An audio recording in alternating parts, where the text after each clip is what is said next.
Hello, this is Lyle, and today we are going to talk about YouTube cards.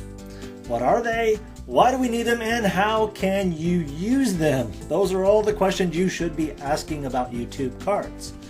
This is what they look like. This is a screenshot of a video, and you see right over here it says get more tips from Real SEO, and you see this little circle right there, the eye. This is on a Google Hangout actually, because it's on YouTube. But you can put these cards on anything that is video related. So let's talk about them. YouTube cards are replacing annotations. Annotations are little squares with see-through text that shows up on your screen that may say subscribe here or look here and everything, but they were just text, okay? They could not be seen on cell phones, and they could not be seen on some tablets even. And they look different depending on the different size of screen. So it may look perfect on your screen when you're editing it, but when it shows up on someone else's screen it looks totally different, so it's kind of awkward for it. YouTube cards can be read on cell phones. That's why YouTube started doing this. It's a different technology, so they're moving forward in the way they're creating technology that's cross-platform. So that creates uniformity. It can be seen the same as on a tablet, on a screen on your computer, or on a cell phone. It creates that uniformity so there's consistency with YouTube. And YouTube cards stay on the screens, whereas annotations, if there was an annotation at the beginning of the video, it would disappear and you'd never be able to access it without going all the way back to the beginning of the video. YouTube cards gives you a place to access those annotations all throughout the video. So let's walk through how to set up your first YouTube cards. We're going to go step by step and show you exactly where to find them and how to put them on your video. And if you stay to the end, I'm going to show you some specific strategies so you can get the most out of your YouTube cards. Alright, so stay tuned. Let's jump on into YouTube. Okay, so we are in YouTube. I've logged in, and let me show you exactly how to get to these cards. If you're logged into YouTube, you've probably done this before, but I'm going to talk you through every step, so if you're new to this, you'll know exactly what you need to do. First off, hopefully you've uploaded videos, so that way you know what to do. You're going to go over here to the right hand side where it has your logo, and you're going to click on your Creator Studio. Alright, when you bring up this Creator Studio, you'll see your dashboard here. Click over here on your Video Manager. Your Video Manager then is going to bring up your videos that you've loaded into your system. Alright, so you're going to jump in here on your video. Let's click on this one because that's a longer one. Click on Edit. So you're going into your Video Manager, going to your videos, and you're clicking on Edit. Now you notice when this comes up there's lots of options. You still have annotations, but annotations may be going away, so we're focusing specifically on cards. Alright, so I'm going to click on these cards, and this is going to bring up my video. Now the video, we talked about time codes and timing and everything. See this little blue bar here? When I hover over the blue bar, you'll see arrows going back and forth. Alright, that allows me to drag this blue bar. Wherever this blue bar shows up is where I'm going to put my annotation, my new card. Okay, so at 1 minute, something's happening, so maybe I want to point them to something about this. So I'm going to click on Add a Card. You have multiple cards. Right now there are 4 options. An associated website, and if you haven't done that yet, I'll show you a little quickly how to do that. Fundraising and merchandise. You have to have accounts associated with these, and they have to be supported sites. I'll show you where to find those. And then videos or playlists. So for this first one, let's just create a video. We're going to click on this video. We're going to create the card. Now that's easy, right? And it says, when it shows up, it's going to say suggested video, and it's going to say the title of your video. Then it's going to disappear and have the circle white on the side.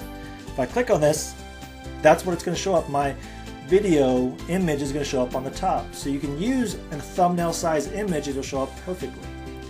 Let's say at 1 minute and 30 seconds, I wanted to put a playlist. I'm going to go right here to the same place, click on it. This time, instead of uploads, I can also put any YouTube video, by the way. I'm going to go to my playlists, and I'm going to click on a playlist and create that card. Alright, again, it's going to be suggested, and it's going to say what it's suggested. If I click on this now, what you're going to see is you're going to see both of those cards on that information page. Now granted, this is a small screen. If this was full screen, these would look a lot smaller They'd be the same size, but your video image would be differently sized, okay? Hopefully that makes sense. Now I click this off. Now while they're watching the video, scroll this over a little bit more. You can also just hit play. I'm just trying to keep the sound down. You'll see that this eye is going to show up on the video the entire time. Okay?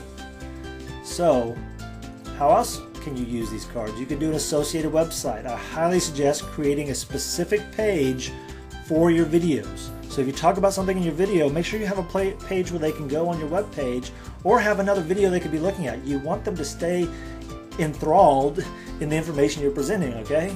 So let's go over here. We're going to create this associated website. Now, you have to have your website associated. We're going to go to settings. It takes you right to it. These are advanced settings. You can also go to your Creator Studio, click on Channel and Advanced. And right here is your associated website. You can see my associated, it's kind of fuzzied out right there, but it is attached to it by this green. And it'll talk you through exactly how to do it. You have a little HTML code that you need to put on your server, or if you're using WordPress, you can put it in, and it'll talk you through. If you don't have this, I'm not going to remove it because I don't want to mess with this right now. But it'll talk you through exactly what you need to do and where you need to do it and how you need to do it. As long as you know how to get into your web page, your server, your control panel, then you shouldn't have any problems uploading that little HTML file and where to put it on there so that they're just verifying that you actually own this site and you have access to that server so that people don't go stealing other people's sites. You know, you don't want that to happen anyway, do you? All right, so I have one. Let me go ahead and pull something up right quick. Okay, so I'm going to go to my blog and I'm going to click on one of these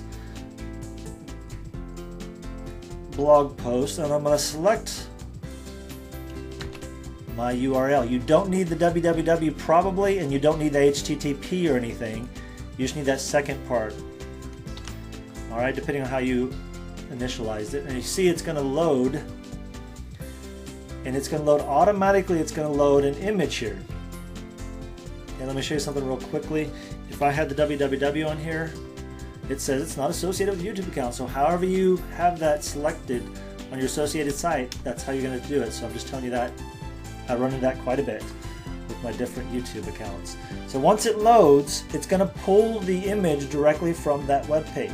You can also upload your own image, and there's only 50 characters, so you may need to go in here and delete some things to make your characters fit, because that's what's going to show up on it. Now, if you upload an image, you can see this is kind of a squared image. It's a little bit taller. So just make sure you do a square image if you want something that draws attention. I like this image, so I'm not going to upload one. It's real simple, just like you upload a custom thumbnail. You click upload your image. It's got to be under 5 megabytes, so that's simple. Now my call to action, what I want them to know about this video, about this blog post here, okay? Check out the blog post. Whatever you want to put there. Find out more. Click here to learn more. Whatever you want to put, I'm going to create that card. Now you see, if I'm playing this, let's go back a little bit. We're going to scoot this back. Now if I play this video, right there it shows up. Check out the blog posts. I'll pause it there. And so that's where that information that I'm typing in there comes up. Now if it's a video, it's going to say suggested automatically. And again, if I click here, it has all of these together. Okay, they suggest you can have as many as 5.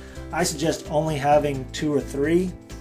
Let's talk about these other ones real quick. If you have a merchandise page, you click here, the merchandise sites, it'll tell you which ones are available. Google+, Shopify, Spreadshirt, those kind of things. And you just put your URL to that specific location there. I'm not going to do that because I don't want to do that. Let's say you get one, you don't want it to be there. You can move it around. Maybe I want this to be at 4 minutes instead of 2 minutes. Let's say that I mess up and I don't want this one to be there at all.